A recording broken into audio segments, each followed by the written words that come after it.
Hello students, welcome back to my channel Shipra classes. जैसा कि आपको पता है कि हम यूटेट की तैयारी कर रहे हैं और यूटेट में हम मैथ्स के क्वेश्चन डिस्कस कर रहे हैं जो 2021 में पूछे गए हैं पेपर 1 में। हम इसके 8 क्वेश्चंस डिस्कस कर चुके हैं। आज हम क्वेश्चन नंबर 9 डिस्कस करेंगे। क्वेश्चन नंबर 9, आई होप आपको विजिबल हो रहा होगा। क्वेश्चन नंबर 9, क्वेश्चन नंबर 9 में आपसे कहा गया है कि 2160 इसके इक्वल है। तो आपसे पूछा जा रहा है कि आपको इसकी वैल्यू फाइंड आउट करनी है। तो सबसे पहले तो आपको क्या करना पड़ेगा, 2160 का एलसीएम फाइंड आउट करना होगा। तो एलसीएम तो आई होप मैं मानती हूँ कि आप यूटेट की प्रिपरेशन कर रहे हैं यहाँ तक, तो इतना बेसिक्स आपको आता होगा। अगर फिर भी किसी स्टूडेंट को प्रॉब्लम है, डोंट वरी, आप मुझे कमेंट सेक्शन में कमेंट कर कर पूछ सकते हैं। तो इस तरीके से जब हम इसका एलसीएम निकालेंगे तो हमें मिलेगा 0, फिर 2 से डिवाइड करेंगे 540, फिर 2 से डिवाइड करेंगे 270, फिर 2 से डिवाइड करेंगे 135। अब ये 2 से डिवाइड नहीं होगा, अब हम इसे करेंगे 3 से डिवाइड।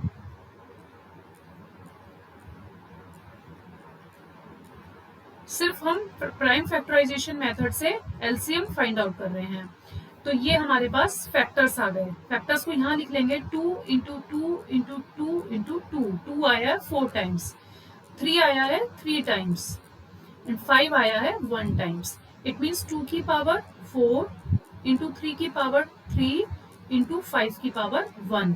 आपको 2160 2 की पावर a, यानी कि a की वैल्यू क्या हो गई 4, 3 की पावर 4 गिवन है, तो b की वैल्यू हो गई 3, 5 की power c, it means c की वैल्यू हो गई 1। अब a, b और c की जो वैल्यू हमने निकाली है उसे हम इस इक्वेशन में पुट कर देंगे। 3 की पावर 4 इंटू 2 की पावर -3 इंटू 5 की पावर -1। बस हमने a, b, c के प्लेस पर a, b, c की वैल्यू पुट कर दी इक्वेशन में।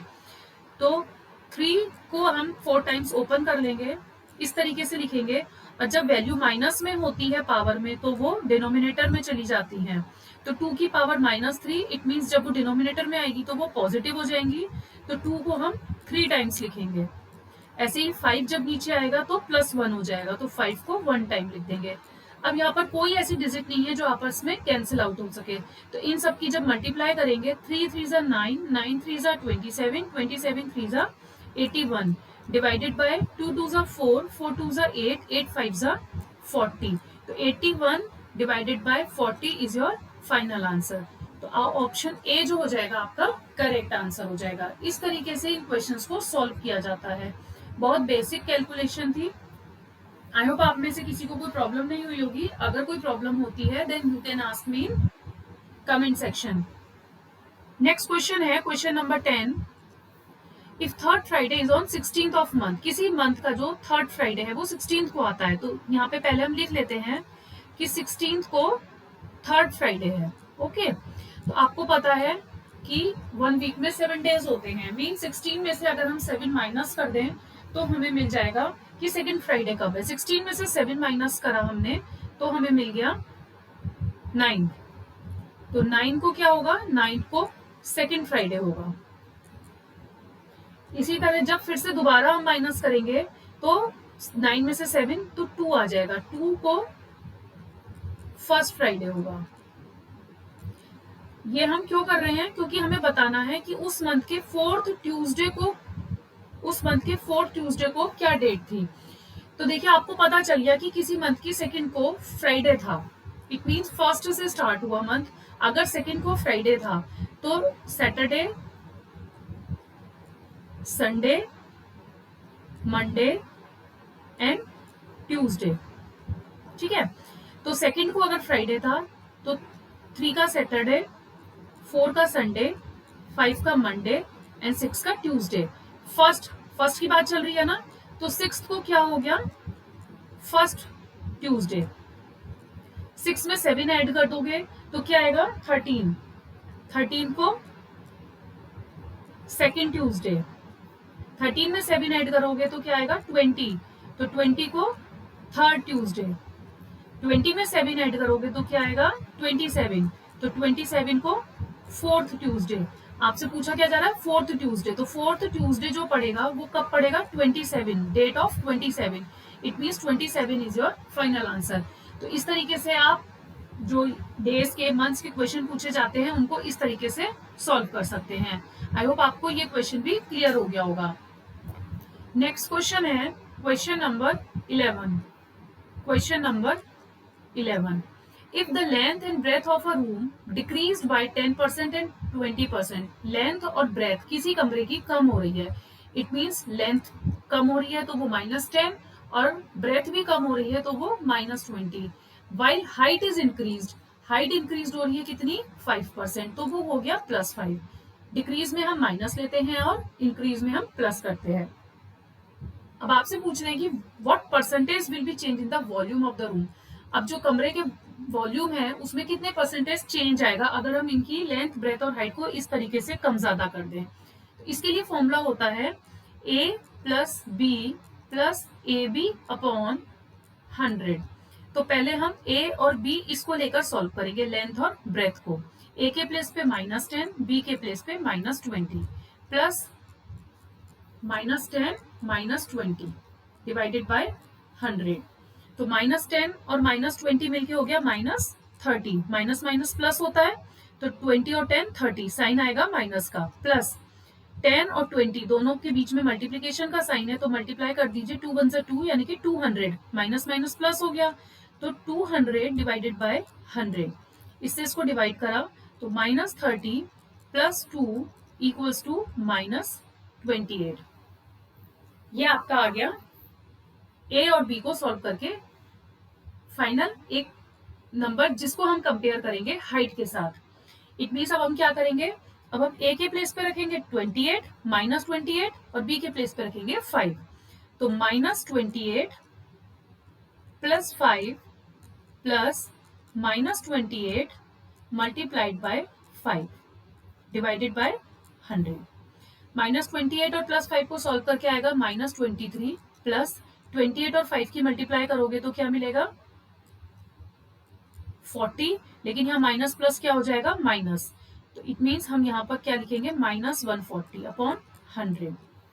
-23 minus plus minus 140 divided by 100, 0 से 0 कैंसिल आउट, 2 5 जा 10, 2 7 जा 14, -23 -7 अपॉन 5। तो जब आप इसको सॉल्व करोगे 5 से इसको डिवाइड कर दो 1.4, -23 -1.4, इन दोनों को जब हम माइनस माइनस प्लस होता है तो प्लस कर देंगे तो हमें मिलेगा -24.4%। तो अब यहाँ पे वॉल्यूम जो होगा परसेंटेज का वो कितना चेंज होगा, नेगेटिव में चेंज होगा 24.4, तो ए जो है आपका करेक्ट आंसर है। इस तरीके से अगर क्वेश्चन आपको दिया जाएगा तो आप वहां पर जो फॉर्मूला या इक्वेशन जो आप पुट करेंगे वो करेंगे a plus B plus A B upon 100। आपको ये फॉर्मूला याद रखना है, इस तरीके के क्वेश्चन में आपको इसी फॉर्मूले से क्वेश्चंस को सॉल्व करना है। आई होप आपको क्लियर हुआ होगा। पहले हमने क्या करा, लेंथ और ब्रेथ को कंपेयर करा ए और बी मानकर, फिर जो हमें आंसर मिला उसको हमने ए लिया और हाइट को हमने डी लिया, फिर उनको सॉल्व करा, then we will get our final answer. Okay, next question. Next question बहुत सिंपल है। अगर आपको पता है कि 3 की डिविजिबिलिटी क्या होती है, आप मेरे चैनल पर जाइएगा, मैंने वीडियोस भी शेयर की हुई हैं और शॉर्ट्स के थ्रू भी बताया है कि how to check divisibility any number, किसी भी नंबर की डिविजिबिलिटी को कैसे हम चेक करते हैं। आप चैनल पे सर्च करेंगे तो आपको मिल जाएगा, शिप्रा क्लासेस आप जाइए और उसमें देखिए कि कैसे किसी भी नंबर की डिविजिबिलिटी को हम चेक कर सकते हैं। अब देखिए आपको डिजिट दी है 5 1 3 2 4 1 6 p, यह है आपका क्वेश्चन नंबर 12। अब 3 की जो डिविजिबिलिटी होती है वो सबका सम हम चेक करते हैं, मींस जो भी हमें डिजिट दी है हम सबको ऐड करते हैं। अब हमने क्या करा, सबको ऐड कर दिया, 5 and 1 6 9 11 11 और 4 15 16 16 और 6 22 22 प्लस p, हमें p की वैल्यू फाइंड आउट करनी है। तो p की वैल्यू ऐसी होगी जिसमें हम 22 को ऐड करें तो हमें वो 3 से डिविजिबल हो जाए। अगर हम यहाँ पे 2 ऐड कर दें, 22 में हम 2 ऐड कर दें तो 24 आ जाएगा। तो 24 3 से डिविजिबल है, लेकिन ऑप्शन में तो कहीं भी नहीं है 2, ठीक है। उसके बाद में हमें क्या 2 + 3 यानी कि 5, तो अब हमें 22 में 5 ऐड करना है, तो 27 which is also divisible by 3, लेकिन 5 भी यहाँ ऑप्शन में नहीं है। अब 5 में 3 ऐड कर दीजिए तो 8 आ जाएगा, 22 + 8 तो क्या मिला 30 which is also divisible by 3। तो 8 ऑप्शन में है, यस। तो इस तरीके से क्वेश्चंस को सॉल्व किया जाता है। जब आप 22 में 8 को ऐड करेंगे तो आपको मिलेगा 30, जो कि 3 की टेबल में आता है, 3 से डिविजिबल होता है। तो 8 is your final answer. I hope आपको 3 की डिविजिबिलिटी भी समझ में आई होगी और क्वेश्चन भी समझ में आया होगा। नेक्स्ट क्वेश्चन बहुत सिंपल है। नेक्स्ट क्वेश्चन में हम क्या करेंगे, स्क्वायर रूट निकालना है हमें इस डिजिट का।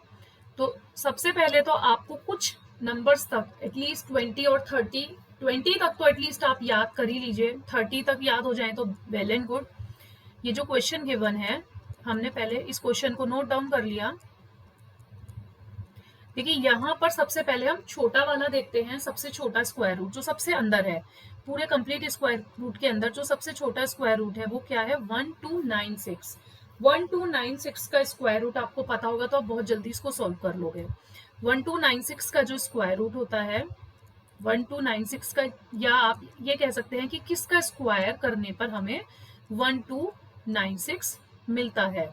108 + 1296 का जो स्क्वायर रूट होता है वो होता है 36। तो हम 1296 के स्क्वायर रूट की जगह लिख सकते हैं 36, उसके ऊपर से अब स्क्वायर रूट हट जाएगा। अब इसको कैसे सॉल्व करेंगे, 248 प्लस स्क्वायर रूट में 52 प्लस स्क्वायर रूट में 108 और 36 को ऐड कर दीजिए तो क्या मिलेगा, 144। और 144 किसका स्क्वायर होता है, 12 का, ठीक है। तो हम यहाँ पे इसका स्क्वायर रूट हटाकर यहाँ लिख देंगे 12। इसी तरीके से अब फिर सॉल्व करेंगे, 248 प्लस 52 और 12 को सॉल्व करके आएगा 64। 64 किसका स्क्वायर, किसको स्क्वायर करके मिलता है, 8 8 जा 64। It means square root of 64 is 8। अब यहाँ आ जाएगा 256। 256 किसका स्क्वायर रूट होता है, 16 का, मीन 16 16 जा 256। 16 का स्क्वायर 256 एंड 256 का स्क्वायर रूट इज 16। इस तरीके से हम कह सकते हैं। तो 16 is your final answer. I hope आपको ये क्वेश्चन क्लियर हुआ होगा। आज जो मैंने आपके साथ क्वेश्चन डिस्कस करे हैं, मैं ज्यादा लंबी वीडियो नहीं बनाऊंगी ताकि आपको कंफ्यूजन ना हो। अभी तो एग्जाम में थोड़ा टाइम है। मैथ्स की प्रैक्टिस डेली करते रहिए। 10 क्वेश्चन, 20 क्वेश्चन, 30 क्वेश्चन, जितना भी आपको टाइम मिलता है उतना आप क्वेश्चंस को सॉल्व कीजिए, जिससे आपकी प्रैक्टिस होती रहे। चैनल पे आइए और डेली आपको एक ना एक वीडियो 10 to 15 मिनट्स की मैं दूंगी, जिससे आपकी प्रैक्टिस होती रहेगी और आपको समझ में आता रहेगा कि आपको किस तरीके के क्वेश्चंस की प्रैक्टिस करनी है, ताकि एग्जाम में आप सही से आंसर उसका सॉल्व कर सकें। अगर आपको मेरी वीडियोस पसंद आ रही हैं तो लाइक, शेयर एंड सब्सक्राइब करना मत भूलिएगा। And thank you for watching.